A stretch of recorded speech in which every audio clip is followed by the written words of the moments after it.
Chicago, and we are delving right back into, part two of the empath and the narcissist, as well as just bringing in broad education so that this becomes something identifiable for you, that this becomes something that you're not denying, that you become open to understanding, to, keep yourself in check if you are possibly intertwined or trauma bonded or becoming trauma bonded to a narcissist. How easy that is to do if you are an empath, and what this might look like. So if you haven't listened to part one already, please scroll down and catch part one, which is really about a couple of red flags that might come up, and now I might talk about just feeling worthy of and wise with when you have this intuitive nudge, because seriously, every single person that I've worked with, myself included, when we get involved with a narcissistic relationship, a toxic relationship, and it feels so good at the beginning, there is an inkling, there is a warning, there is a knowing, and there is a red flag that comes up. But as an empath, your gift is to hold hope. Your gift is to see the potential in people. You want to bring the stars to earth, and you can feel other people's emotions. So what's happening is you are often the one taking on the emotion and having the false hope that this person is wounded or hurt, and that you can be the light in their life, and that you can save or rescue them, you can help them, you can understand them. And what happens here is your what I might call spiritual ego really kicks into savior mode. And what can often happen is, as this relationship progresses and starts to unwind or unravel or open up, you have these little subtleties that start pointing to your deficiencies. So what happens is you might think, oh my God, I'm the problem here. Like, maybe I'm narcissistic. Maybe I'm the one who's causing this, and I can fix this, and I can make this better. And no matter what you do is try to open up, try to communicate, write a letter, express your feelings, you kind of always end up in the same place, which is kind of feeling shitty under the surface. And then as those golden nuggets I talked about reappear, because narcissists are master manipulators. They are sometimes conscious of this, a lot of times just so good at it that it's natural for them. What else this might look like is a conversation where you get vulnerable with them, you think you can trust them, and you become vulnerable. You open up to be honest, and then it's almost like they take your words and tweak them. So everything that you've said or expressed suddenly becomes this very victimized story that you're the one who perpetuated this wound, you're the one that said all these horrible things about them, and then you're like, oh my God, I feel so guilty.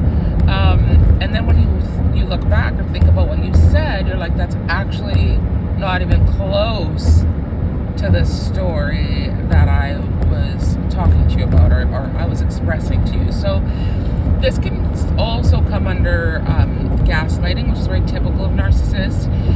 You bring them forth a feeling or emotion that you want to uncover, to open the communication or become vulnerable, to try to sort it out, and it gets completely twisted, right? Or you're made to feel guilty by a means of something they offer to you, by playing into your victim, if that makes sense. So even though you're not being victimized, you're just becoming vulnerable.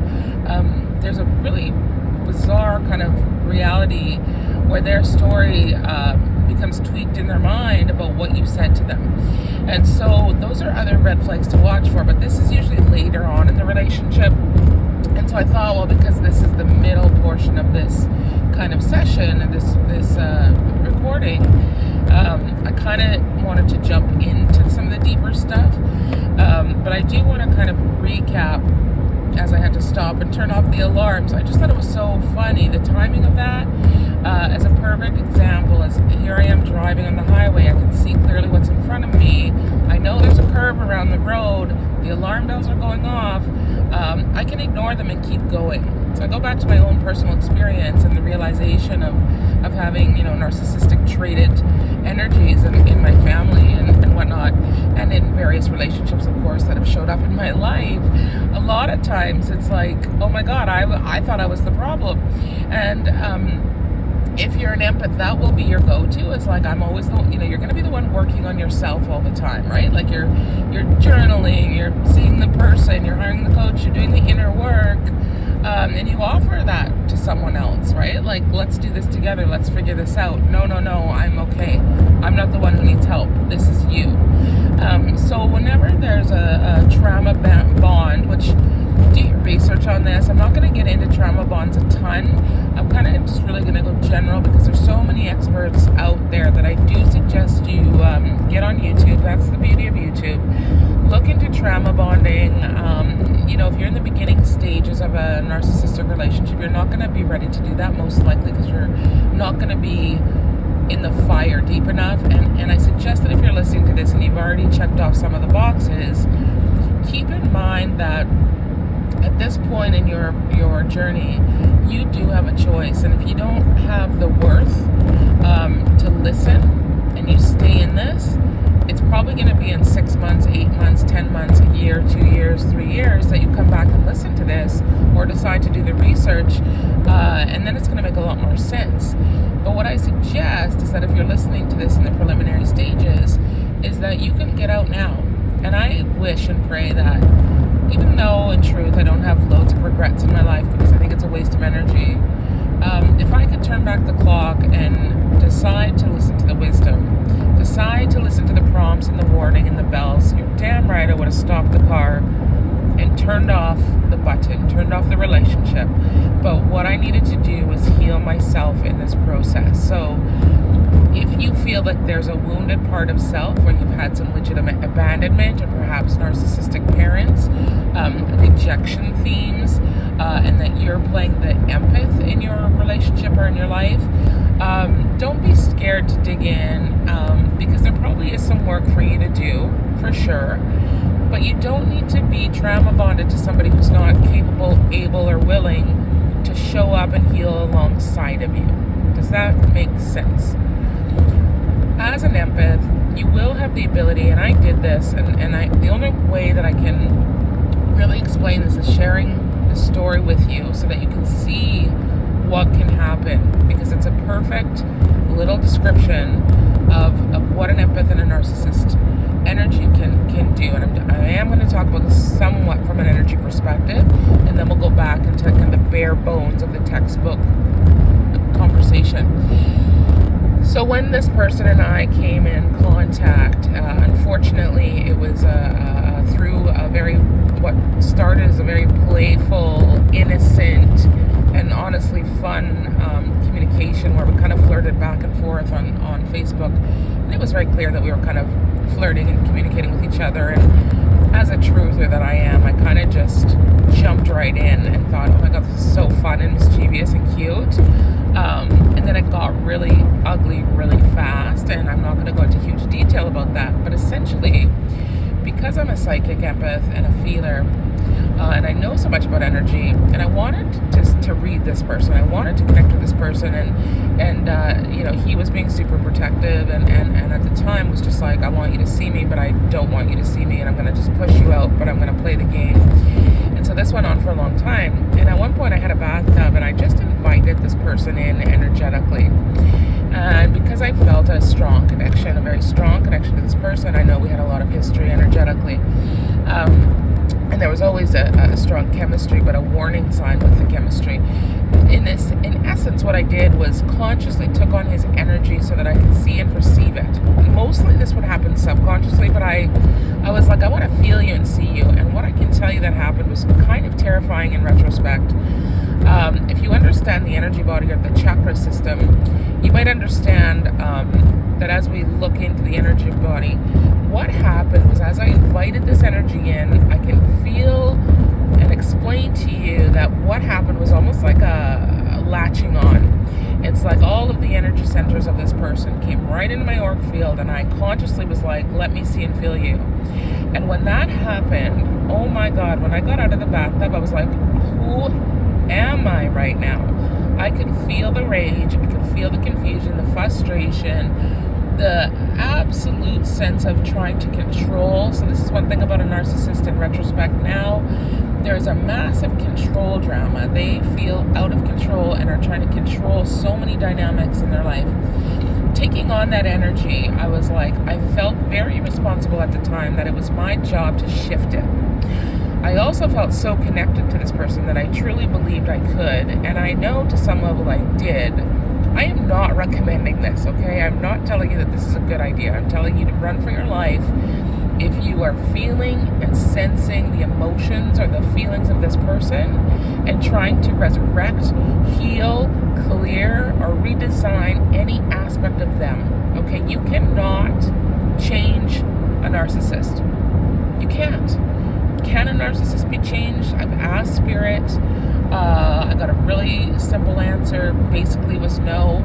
They would have to first of all identify and be willing to see that they're a narcissist, where most narcissists would be like, are you kidding me?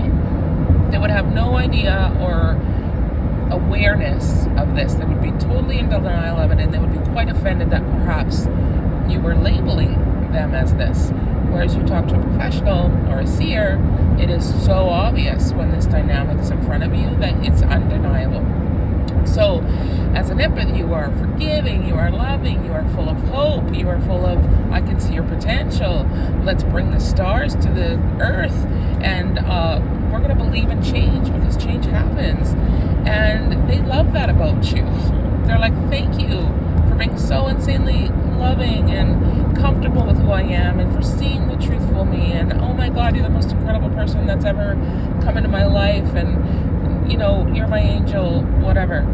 There's typical patterns that start to emerge that do become the trauma bond, and so please do your research on trauma bonding.